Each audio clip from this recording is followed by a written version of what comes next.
opera play something light and sweet and gay. For we must have music, to drive our fears away. While our illusions swiftly fade for us, let's have an orchestra score. In the confusion the years have made for us, serenade for us just once more. Life needn't be grey, though it is changing day by day, though a few old dreams may decay. Play orchestra, play orchestra, play orchestra, play.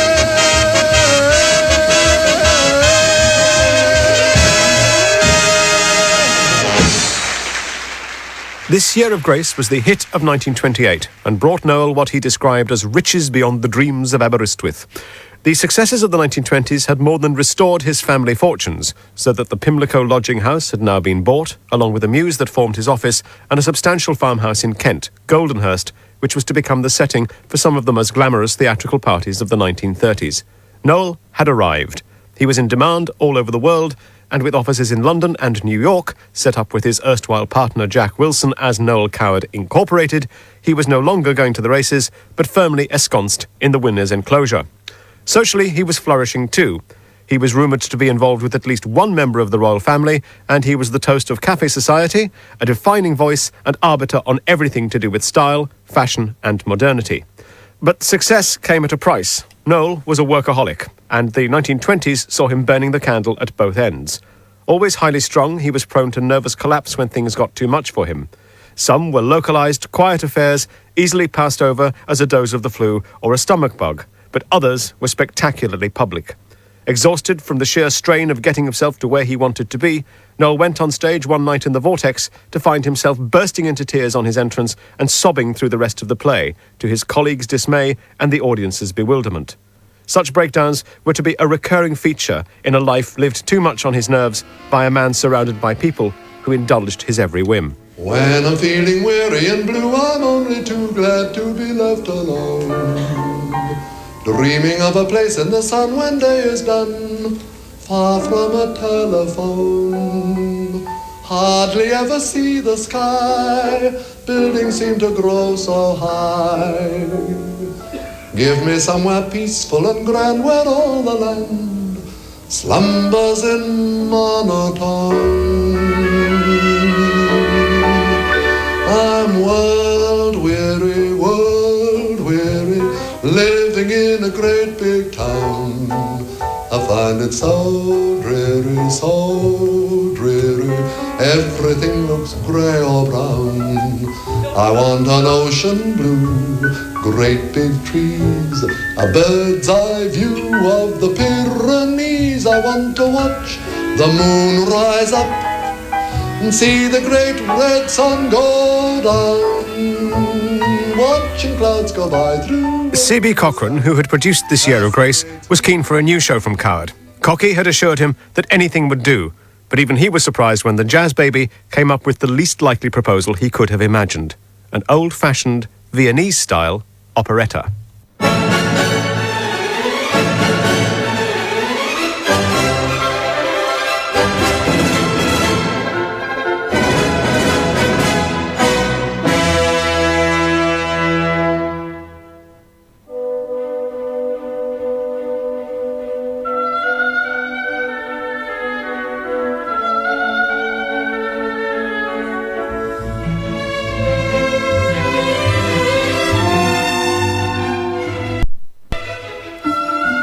Noel's childhood had been played out to the music of the and Edwardian operettas of English composers inspired largely by the Viennese tradition, and a chance encounter with the Johann Strauss classic Die Fledermaus stirred memories and started his creative juices flowing. Within hours, he'd thrashed out a plot which was to become typical of all of his future musicals, an epic, now and then and now again story with a play within a play that allowed him to draw on his ability to write music that was up to the minute, as well as his outstanding gift for a gentler, more lyrical idiom. The musical was called Bittersweet, and it was a love story. Taking place in contemporary London and in Old Vienna, the score announced Coward as a major talent in the field of operetta, the equal of Victor Herbert and Sigmund Rongberg, and a worthy successor to Strauss and Lehar. The production was lavish even by Cochrane standards, and Noel cast the show from a mixture of musical comedy stars and opera singers for the taxing principal roles. He relished the sentimentality of the era, but equally jumped at the chance to include songs that began to express a more personal philosophy.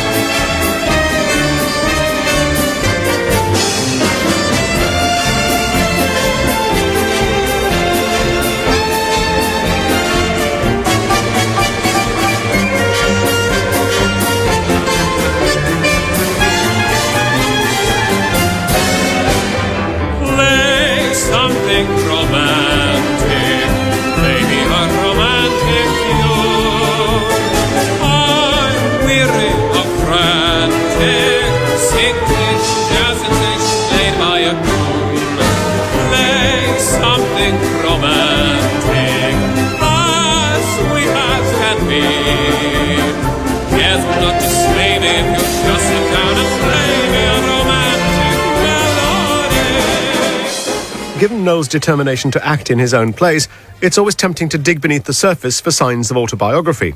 The Young Idea and Hay Fever drew on Noel's country house romps, and in Simon and Sholto, he presented a glamorous, not to say flattering, version of himself. Critics have always been intrigued by the idea that Nicky Lancaster also represented Noel, the drug addiction standing metaphorically for Noel's sexuality. But intriguingly, it's in the more straightforwardly romantic pieces that I find more clues to Noel's thoughts and fears. The fact that Bittersweet offered no part for him meant that he was able, by proxy, to play all of them. The central love story encodes several of Noel's concerns: social strictures preventing love between different classes, brilliant artists unable to forsake art for domesticity, the constant threat posed by death and illness to human happiness, and the idea that transgressive, unfulfilled love is somehow more enduring than its more conventional counterpart. Coward seems to have poured himself unconsciously into his score, producing music and lyrics that are at once classics of their kind, assured and accomplished, yet on another level, provocative and even disturbing. Now, Miss Sarah, if you please sing a scale for me.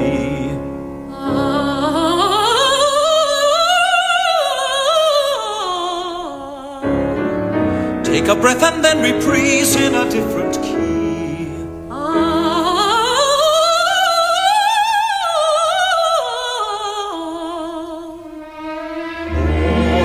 Life I shall remember knowing you, all the pleasure I have found in showing you the different ways that one may phrase the changing light and changing shade, happiness that must die, melodies that must fly, memories that must fade, dusty and forgotten by and by.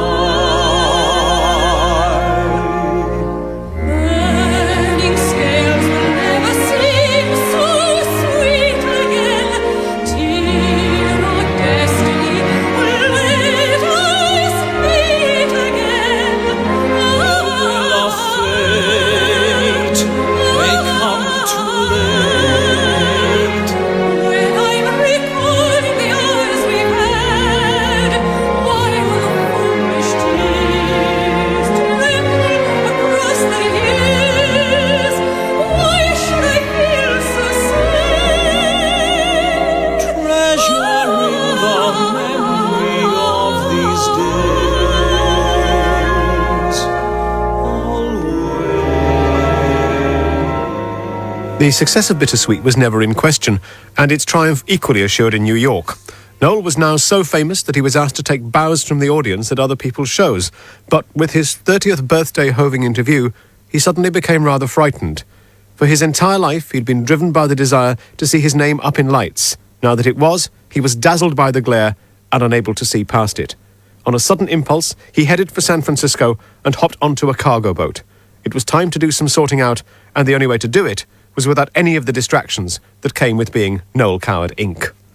He began to realise he had created a character who was unreal, and that the pressure of playing it round the clock and round the world was unbearable.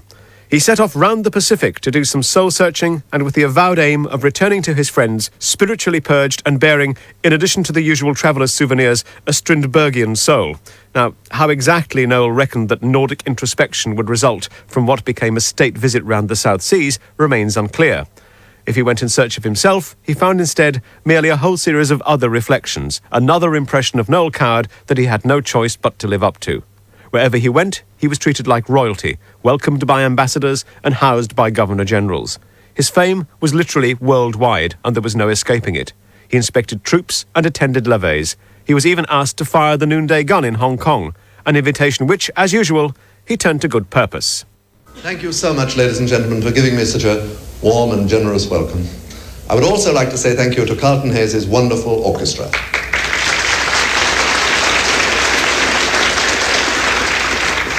And like every other artist who appears here, I am deeply indebted to Gordon Hayes up in the lighting booth and to all the men backstage. This place is so efficiently run that it really is a pleasure to appear here. And last but by no means least, I should like to say thank you to my brilliant young pianist, Peter Matz.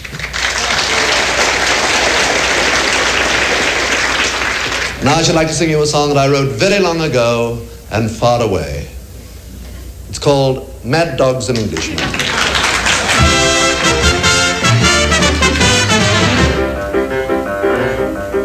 In tropical climes, there are certain times of day when all the citizens retire to tear their clothes off and perspire. It's one of those rules that the greatest fools obey, because the sun is far too sultry and one must avoid its ultraviolet ray.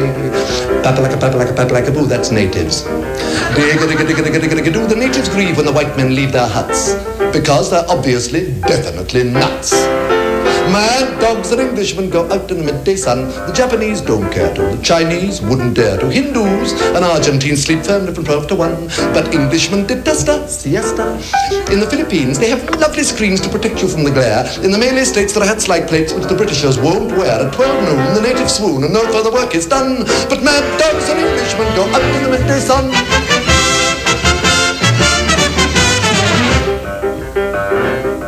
Oh, it's such a surprise for the Eastern eyes to see that though the English are effete, they're quite impervious to heat. Oh, when a white man rides over a native hides in glee, because the simple creatures hope he will impale his solar dopey on the tree. Happening, hearts the same natives, pay no attention. Digga-digga-digga-digga-digga-digga-digga. It seems to shame when the English claim the earth that they give rise to such hilarity and mirth.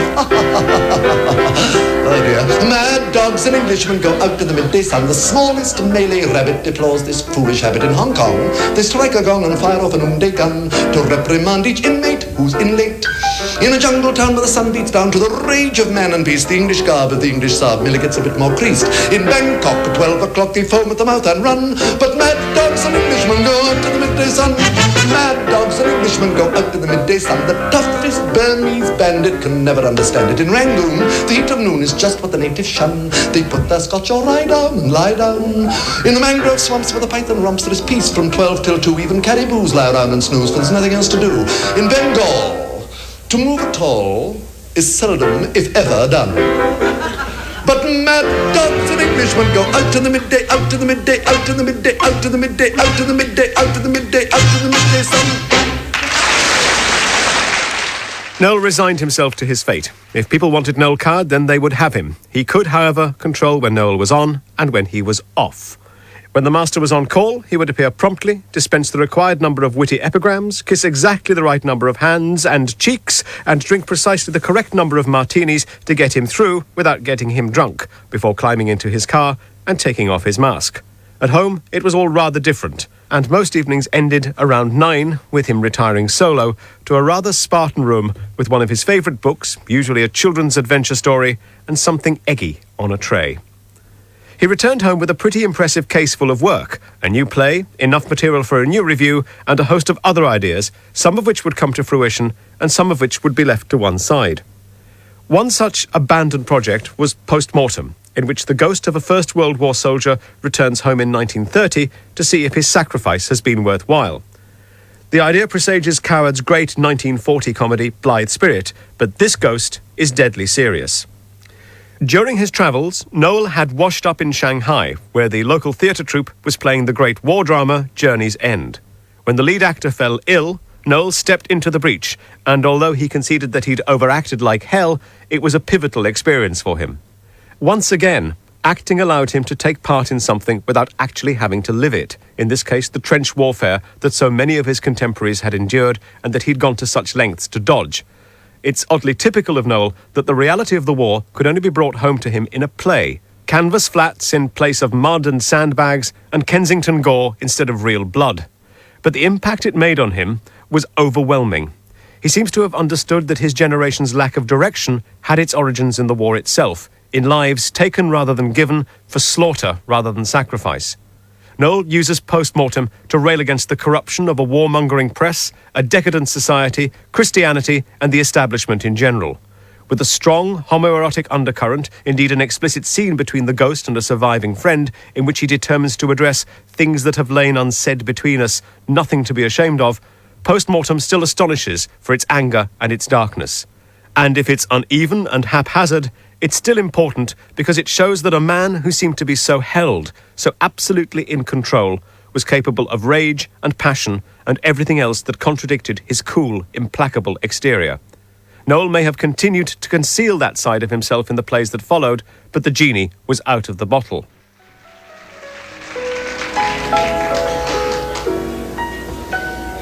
The party's over now, the dawn is drawing very nigh, the candles gutter, the starlight leaves the sky. It's time for little girls and boys to hurry home to bed, for there's a new day waiting just ahead. Life is sweet, but time is fleet beneath the magic of the moon. Dancing time may seem sublime, but it is ended all too soon. The thrill has gone, to linger on might spoil it anyhow. Let's creep away from the day, for the party's over now.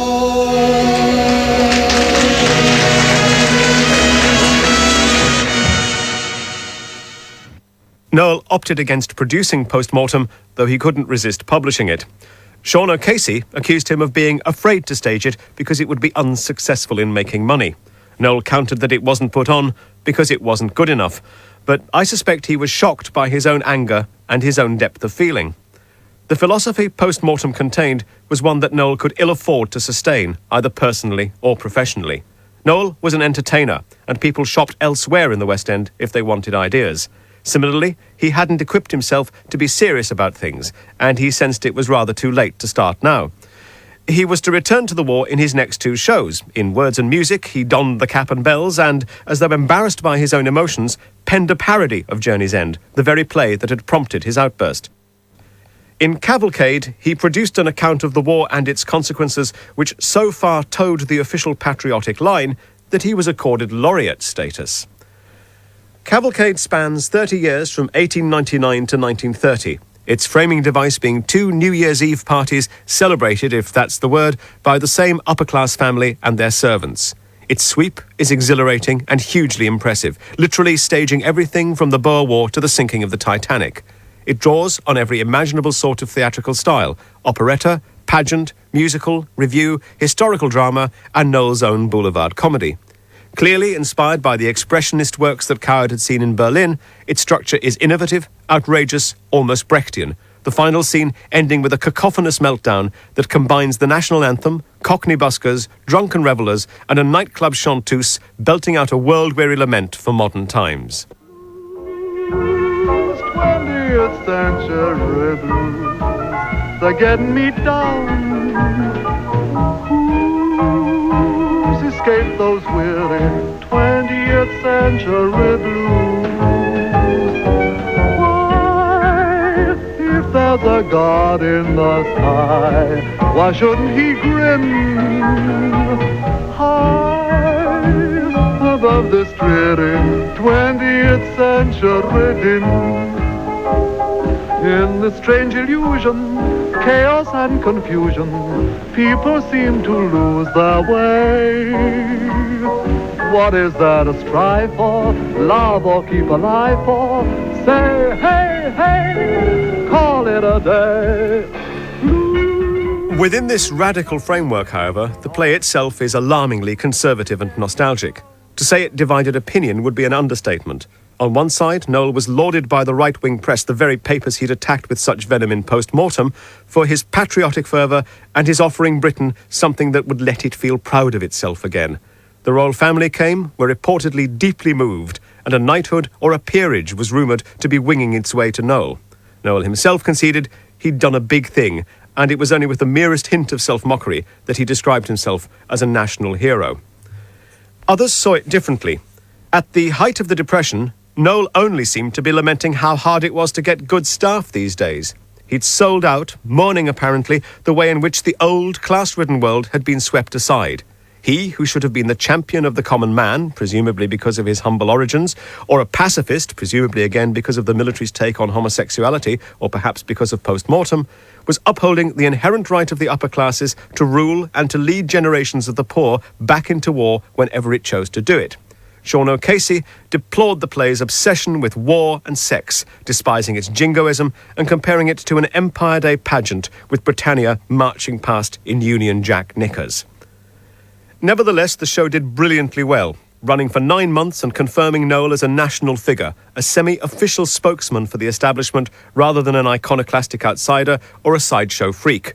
The nearness of Post-Mortem and Cavalcade suggest the deep divisions and confusions that lay just underneath the surface.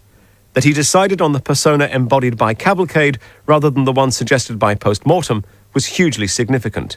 It defined what he was to be for more or less the rest of his life. In the short term, it was a wise and lucrative decision, good for business and very good for Noel Coward Inc. It remained to be seen if it had been the right course for him to take as an artist and a writer. Someday I'll find you, moonlight behind you, true to the dream I am dreaming.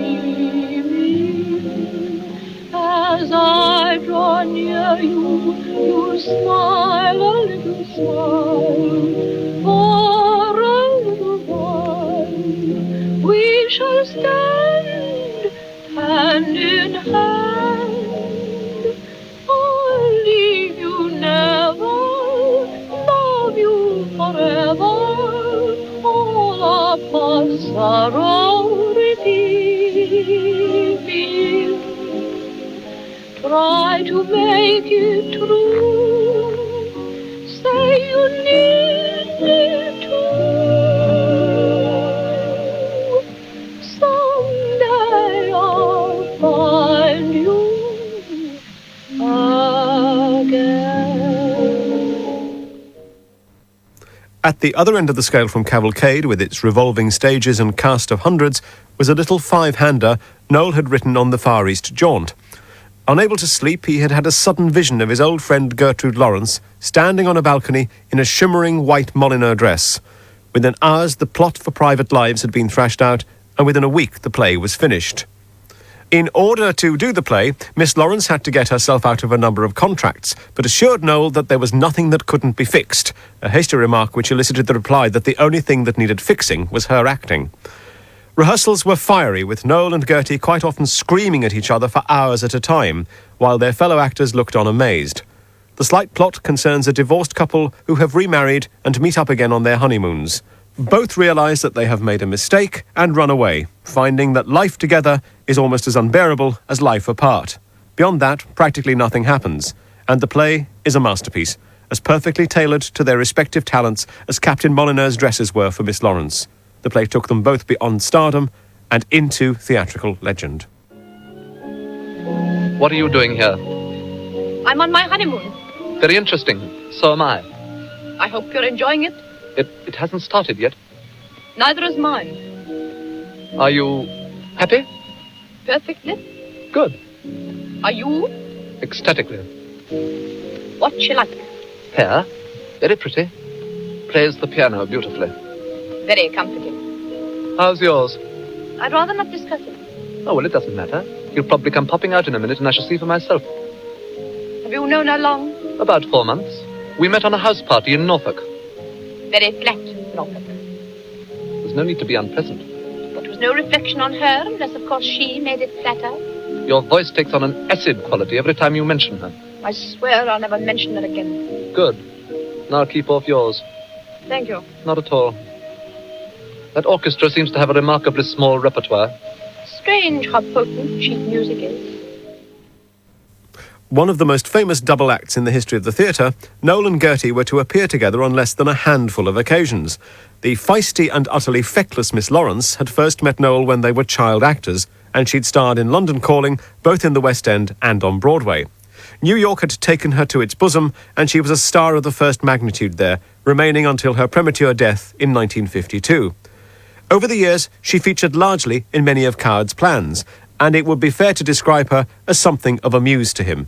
Her unique range of talents constantly suggested plots, stories and situations to him, but she was more often than not unavailable to work with him. A chaotic private life coupled with a complete inability to control her finances meant that she was always tied into often highly unsuitable projects elsewhere, and Noel waited for no one, not even Gertie Lawrence. Was it in the real world, or was it in a dream? Was it just a note in some eternal theme?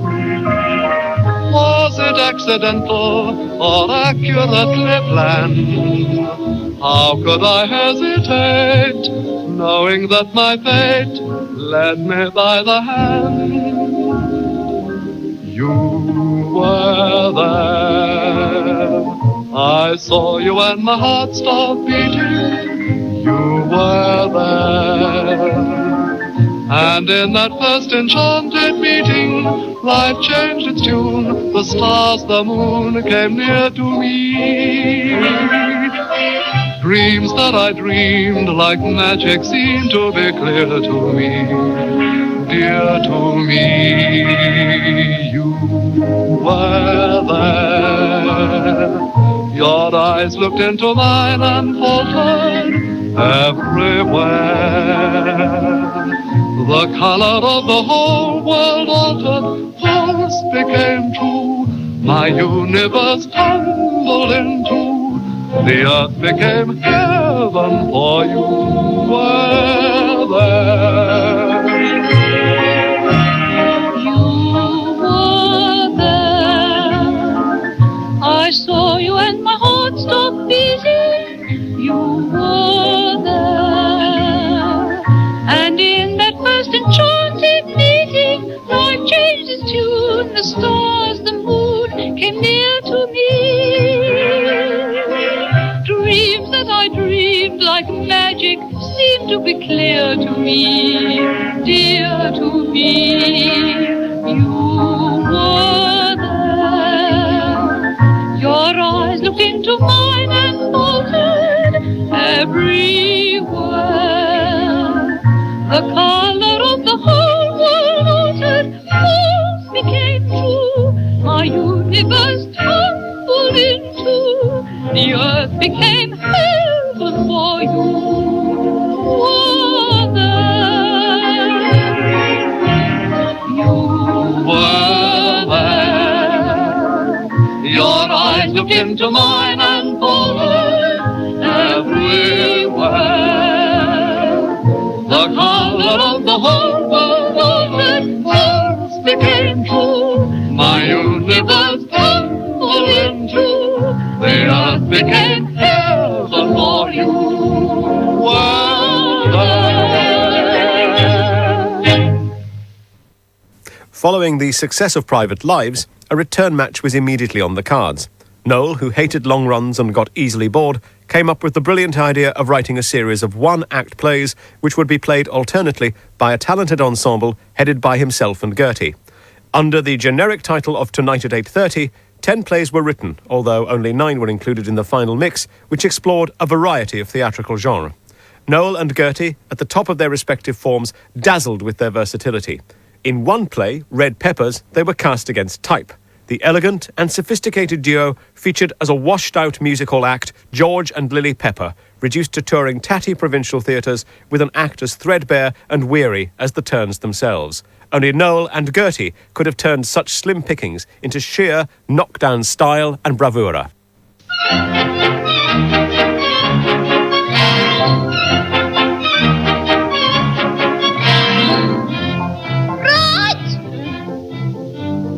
What's to be done with a drunken sailor, so the saying goes. We're not type for an too bright Grace Cot, I don't suppose. We lost our way and we lost our pay, and to make the thing complete, we've been and gone and lost the blooming fleet. Has anybody seen our ship, the HMS Peculiar? We've been on shore for a month or more. When we see the captain we should get what for. Heave ho, my hearties, sing glory, hallelujah. A lady bold as she could be pinched our whistles at the Golden Key. Now we're in between the devil and the deep blue sea. Has anybody seen our ship? Oh, la, la, la, la, la, la. Shut up, shut up, shut up. Yeah, Jack, What? who was that lady I saw you walking down the street with the other day? That was no lady, that was my wife. Wait for it, wait for it. Better to come, better to come. Yeah, why did you leave school? Why'd I leave school, Jack? Yeah. Appendicitis. What you mean, appendicitis? Couldn't spell it. Oh, dear, oh, dear. Oh, isn't that pretty arc? It'll never get well if you pick it. Oh. That'll go better second house. Yeah, Jack, where was you last night? Where was I last night? Where was you last night? Cemetery. Oh, I mean, anybody dead? All of them. That's a Hey! place for a minute, place for a minute. I got a little riddle to ask you. You got a little riddle to ask me, Jack? Why is getting up at 6 o'clock in the morning like a pig's tail? I don't know, Jack. Why is getting up at 6 o'clock in the morning like a pig's tail? Twirly. Oh, dear. Oh, dear. Now. What's two? Yeah, Jack. What? I've been very worried about you lately. Pourquoi? French. I heard you had adenoids. You heard I had adenoids? I heard you had adenoids. Don't speak of it. Don't speak of it. Why not? Adenoids me. Oh, what's to be done with the girls on shore who lead our tars astray? What's to be done with the drinks galore that make them pass away? We got wet ears from our first 5 beers. After that we lost control, and now we find we're up the blinking pole. Has anybody seen our ship, the HMS Disgusting? We've 3 guns aft and another one forward. They promise us a funnel for the next World War. Heave ho, my hearties, the quarter deck needs dusting. We had a binge last Christmas, yeah. A nice plum pudding and a round of beer. But the captain pulled his cracker and we cried, oh dear. Has anybody seen our ship? Has anybody seen our ship? The HMS Suggestive. Oh. She sailed away across the bay and we haven't had a smell of her since New Year's Day. Heave ho, my hearties, we're getting rather restive. We pulled our money, spent the lot. The world forgetting by the world forgot. Now we haven't got a penny for the you-know-what. Has anybody seen our ship? Noel usually cast his plays from a small pool of actors, many of whom were personal friends, and could look to the master for regular and more or less continuous employment. He had high standards and didn't like outsiders, though on one occasion his bluff was called. For years, a particular actress had auditioned for him without success. Finally, he had something for which she was just right, and he stepped to the front of the stage to congratulate her. The actress looked surprised, even affronted, and picking up her fox furs, peered down at him. Good heavens, Mr. Coward, I don't take parts. I only audition for them. The lady in question had married well, and simply popped into audition on her way to tea at the Savoy. If you can imagine my embarrassment when you politely ask me to explain man to man, I cannot help but feel conventional apologies are all in vain. You must see, we've stepped into a dream that set us free. Don't think we planned it, please understand it. We were dancing, and the gods must have found it entrancing, for they smiled on a moment undefiled by the care and woe that mortals know. We were dancing, and the music and lights were enhancing our desire. When the world caught on fire, she and I were dancing. Love lay in wait for us, twisted our fate for us. No one warned us, reason scorned us. Time stood still in that first sweet thrill. Destiny knew of us, guided the two of us. How could we refuse to see that wrong seemed right on that lyrical enchanted night?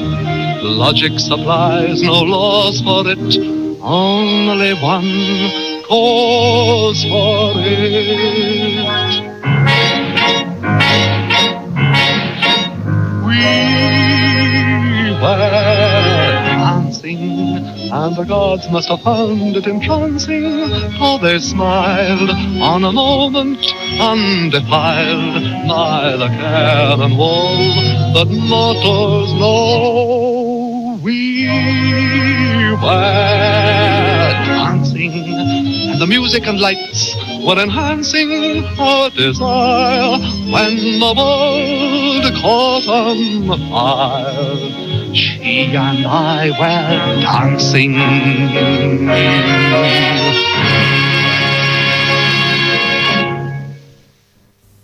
Usually, Coward's name was enough to secure the success of a play, and he disliked competition above the title.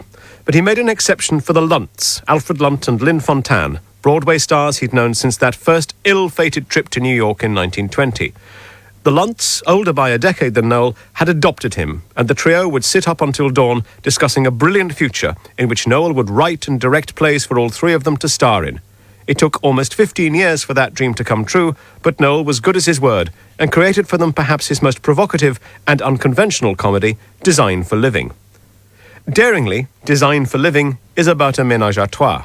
Otto and Leo both love Gilda and hit on a design for living which allows all three of them to live together in a world in which conventional moralities and the usual notions of romantic love mean nothing.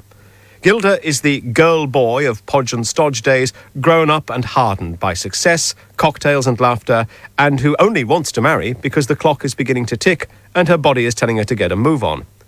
Otto and Leo, as much as for Gilda, have very strong feelings for each other, and the play poses the interesting idea that their relationship is based on something spiritual, while the bond with Gilda is biological, more routine.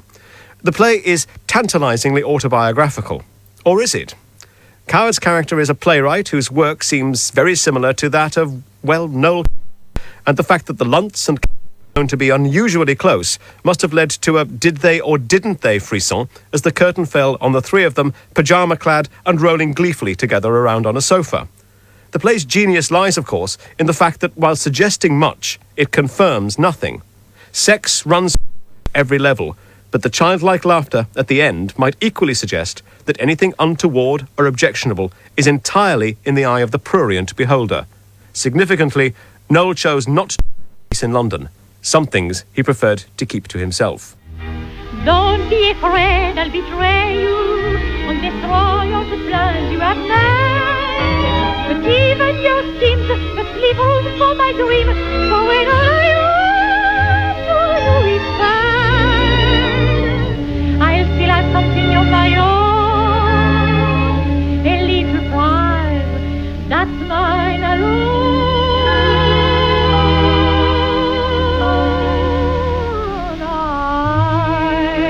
I'll follow my secret heart, my whole life. The 1930s were a golden era for Coward. So far, everything he'd touched had been outstandingly successful, and he'd established himself not only as a writer and an actor, but as Britain's foremost composer of popular music. Bittersweet was hummed and strummed everywhere, and the 1932 review Words and Music had produced a string of standards which are still familiar all over the world. Mrs. Worthington and Mad Dogs and Englishmen represented a comic genius unsurpassed in verbal brilliance since W.S. Gilbert, while Noel's other, bluesy side was given full rein in the classic Mad About the Boy, subsequently more covered and reinterpreted than any other single Coward song.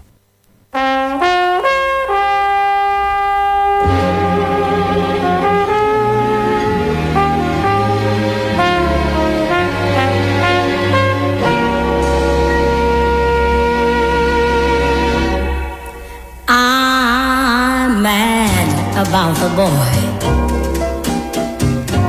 and I know it's stupid, to be mad about the boy. I'm so ashamed of it, but must admit the sleepless nights I've had about the boy. Given its torch song ambience, the number was surprisingly originally designed as a spoof and was sung by a quartet of female fans ranging from a schoolgirl to a dowager as the star in question sat toupee-less and invisible to them and nursing a heavy cold. Noel added another verse which was to be sung by a bespectacled male civil servant, lamenting, "People I employ have the impertinence to call me Murderloy, and even Dr. Freud cannot explain the dreams I've had about the boy." It goes without saying, it never made it to the stage. He melts my foolish heart in every single scene. Although I'm quite aware that here and there are traces of the cad about the boy.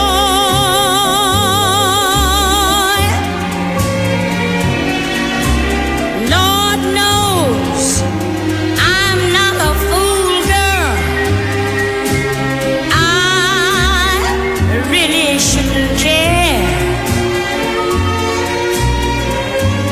Lord knows I'm not a schoolgirl who's in the flurry of her first affair. Will it ever cloy this odd diversity of misery and joy? I'm feeling quite insane and young again, and all because I'm mad about the boy.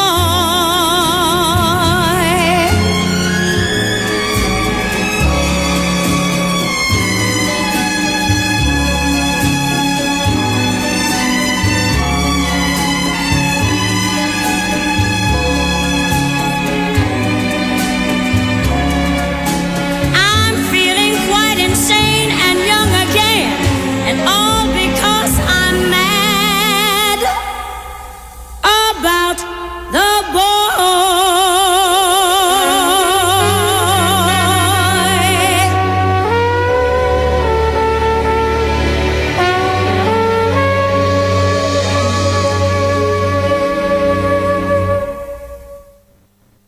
Twice in the 1930s, Noel tried to revisit the success of Bittersweet, but it proved elusive.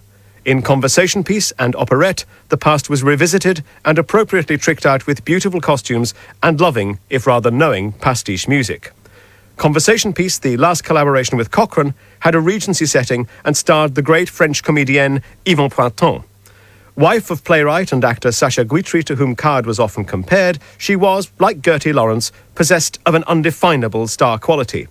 Unlike Gertie, her glory days were already over when she appeared in Coward's new musical, and the fact that she spoke English with a heavy French accent didn't help matters, although it gave Noel and his fellow actors quite a lot of not-so-innocent merriment, especially when with lines like, "A cloud has pissed across the Seine," her efforts at received pronunciation conveyed a rather less melancholy meaning than the author had intended. Conversation Piece managed a more than respectable run, received mixed reviews, and Noel admitted to being faintly ashamed of it. Operette fared little better. It had been created for the Viennese star Fritzi Massari and may have been occasioned by her desire to escape from Germany at a time when the Nazis were beginning to focus their attentions on Jewish artists like her. Coward had met her and was enchanted by her. The result was another cod operetta of the Leha school about theatre folk and shows within shows and all the nostalgic paraphernalia that he felt the public wanted, which they did, provided it was by Ivor Novello.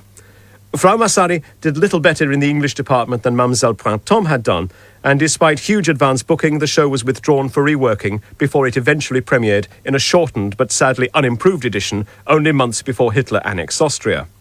Friends found the show weak, and critics suggested that Noel was losing his touch. Even poor Fritzi found the show confusing, and the whole experience a letdown, Noel often leaving her sitting round in rehearsal while he attended to other matters. The Pretty King, as she called him, managed only one hit song in the show, and that was sung by 4 chorus boys.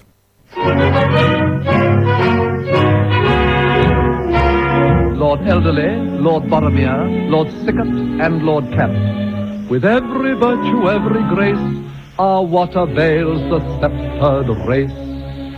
Here you see the four of us, and there are so many more of us eldest sons that must succeed. We know how Caesar conquered Gaul and how to whack a cricket ball. Apart from this, our education lacks coordination. Though we're young and tentative and rather representative scions of a noble breed, we are the products of those homes serene and stately that only lately seem to have run to seed. The stately homes of England, how beautiful they stand, to prove the upper classes have still the upper hand. Though the fact that they have to be rebuilt and frequently mortgaged to the hilt is inclined to take the guilt off the gingerbread and certainly damps the fun of the eldest son. But still we won't be beaten, we'll scrimp and screw and save. The playing fields of Eton have made us frightfully brave. And though if the Van Dykes have to go and we pawn the Bechstein brand, we'll stand by the stately homes of England. Here you see the pick of us. You may be heartily sick of us, still with sense we're all imbued. Our homes command extensive views, and with assistance from the Jews, we have been able to dispose of rows and rows and rows of Gainsboroughs and Lawrences, some sporting prints of Aunt Florence's, some of which were rather rude. Although we sometimes flaunt our family conventions, our good intentions mustn't be misconstrued. The stately homes of England we proudly represent.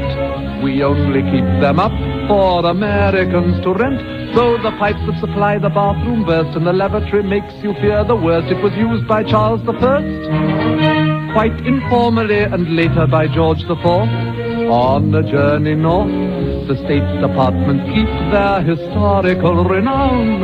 It's wiser not to sleep there in case they tumble down. But still, if they ever catch on fire, which with any luck they might, we'll fight for the stately homes of England. The stately homes of England, though rather in the lurch, provide a lot of chances for psychical research. There's the ghost of a crazy younger son who murdered in 1351 an extremely rowdy nun who resented it, and people who come to call meet her in the hall. The baby in the guest wing who crouches by the grate was walled up in the west wing in 1428. If anyone spots the Queen of Scots in a hand-embroidered shroud, we're proud of the stately homes of England. It was clear that another war was in the offing. Noel, who by this stage was very much part of the establishment and enjoyed strong links with the great and the good, was determined this time to do his bit. He sought out friends in the highest places. Noel, who had a lifelong obsession with the Navy, had hoped for a commission and active service aboard ship, but it was clear that with no previous record, he was already too old and, at any rate, far too conspicuous. His friendship with Lord Mountbatten had allowed him to travel on Royal Navy's ships as a passenger, and it was an association at which more than one observer looked askance. When war broke out, he was asked to run propaganda operations in Paris. Delighted, he headed across the Channel, rented a flat and an office, and waited for something to happen. Before long, he was going mad with boredom. Paris was a hotbed of intrigue and backbiting, the established diplomatic corps resenting what they saw as Noel's intrusion. With the Germans getting ever closer, he was instructed to quit Paris and join a fact-finding mission to the States. He was similarly deployed over the next 2 years, and he worked tirelessly, always at his own expense, in order to preserve his cover. What the public saw, however, was Noel the high flyer, coming and going as it suited him at a time when foreign travel was banned and the ordinary citizen was confined by the blackout and rationing. They noted he was tanned and well-fed, immaculately clothed, and while not on active service himself, quick to attack those young men who had not yet signed up. Then, out of the blue, he was investigated for currency irregularities and found guilty, the nominal fine suggesting, as Noel felt sure, that it was all a put-up job. Whatever the cause, feelings were running high, and it was time for Noel to find another way to serve king and country. Could you please oblige us with a friend gun? The lack of one is wounding to our pride. Last night we found the cutest little German parachutist who looked at our kit and giggled a bit and laughed until he cried. On Sunday's occupation, Captain Clark was heard to say he hadn't even got a brush or comb. So if you can't oblige us with a bread gun, the home gun might as well go home. As war broke out, Noel had had 2 plays ready for production, but the closure of the theatres resulted in them being scrapped. Now those plays proved to be the answer he was looking for. Present Laughter and This Happy Breed were taken out of mothballs and rehearsed prior to an extensive and exhausting tour of Britain. Coward would lead a company of West End stars playing in major theatres and works canteens for weeks at a time or one-night stands as circumstances demanded. When not actually playing, Noel and a pianist would go round with a lorry and give impromptu concerts in factories and hospitals and barracks. Noel really felt that he was making a difference. Buoyed up by the success of the Ensa tour, he set out on a tour of the theatres of war in the Near and Far East and to the outposts of empire. Just Noel and his pianist, Norman Hackforth. These concerts were hard on Noel and possibly even harder on the audiences, who sometimes grumbled that Ensa must stand for every night something awful. His sophisticated blasé material went over the heads of the factory girls and squaddies who made up most of his audience, but still he toughed it out, ditching his own material in favour of standards and pop songs the audience might know.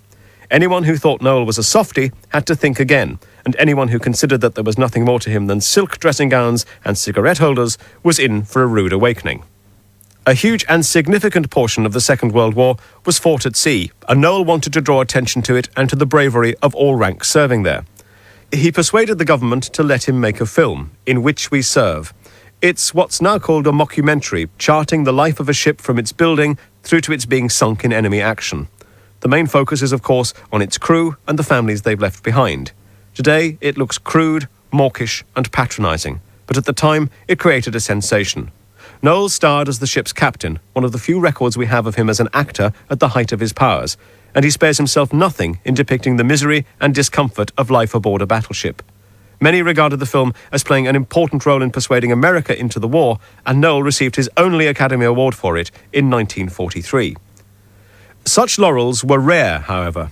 Increasingly, Noel was showing signs of being unable to read the public mood, or worse still, to appear indifferent to it.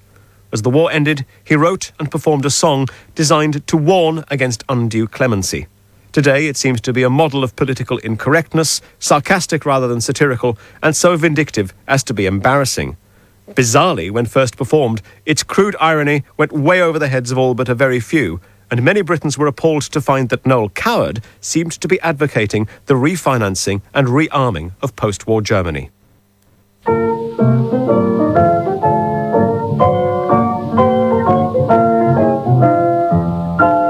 Don't let's be beastly to the Germans when our victory is ultimately won. It was just those nasty Nazis who persuaded them to fight, and their Beethoven and Bach are really far worse than their bite. Let's be meek to them and turn the other cheek to them and try to bring out their latent sense of fun. Let's give them full air parity and treat the rats with charity, but don't let's be beastly to the Hun. We must be kind, and with an open mind, we must endeavor to find a way to let the Germans know that when the war is over, they are not the ones who have to pay. We must be sweet and tactful and discreet, and when they've suffered defeat, we mustn't let them feel upset or ever get the feeling that we're cross with them or hate them. Our future policy must be to reinstate them. Don't let's be beastly to the Germans when we've definitely got them on the run. Let us treat them very kindly, as we would a valued friend. We might send them out some bishops as a form of lease and lend. Let's be sweet to them and day by day repeat to them that sterilization simply isn't done. Let's help the dirty swine again to occupy the Rhine again, but don't let's be beastly to the Hun. We must be just and win their love and trust, and in addition we must be wise and ask the conquered lands to join our hands to aid them. That would be a wonderful surprise. For many years they've been in floods of tears, because the poor little dears have been so wronged and only long to cheat the world, deplete the world and beat the world to blazes. This is the moment when we ought to sing their praises. Don't let's be beastly to the Germans, for you can't deprive a gangster of his gun. Though they've been a little naughty to the Czechs and Poles and Dutch, I don't suppose those countries really minded very much. Let's be free with them and share the BBC with them. We mustn't prevent them basking in the sun. Let's soften their defeat again and build a blasted fleet again. But don't let's be beastly to the Hun. Don't let's be beastly to the Germans. When the age of peace and plenty has begun, we must send them steel and oil and coal and everything they need, for their peaceable intentions can be always guaranteed. Let's employ with them a sort of strength through joy with them. They're better than us at honest manly fun. Let's let them feel their swell again and bomb us all to hell again. But don't let's be beastly to the Hun. It caused an outrage and severely damaged his already dented reputation. Noel was seen as a playboy dilettante who was playing at war for his own self-gratification. His Middle East diary, attempting a first-hand account of the hardships servicemen and women were enduring in the desert, looked more like a holiday log, and his snobbish remarks about other ranks proved the final straw for many. Newspapers blazed with angry reactions, and the tabloids fueled the controversy by innuendo, gossip, and cartoons. Noel, who had been a model for style, wit, and sophistication, was becoming a byword for snobbishness, arrogance, and effeminacy. But then, Noel had long since outgrown other ranks. As VE Day approached, he was one of only 4 guests at a luncheon for Winston Churchill in Mayfair. Coward took it upon himself to propose a very emotional toast, which the Prime Minister graciously acknowledged. This was where Noel belonged, as he cabled to Gertie Lawrence, "Legitimate at last. Won't Mother be pleased?" Every blitz your resistance toughening, from the Ritz to the Anchor and Crown. Nothing ever could override the pride of London town.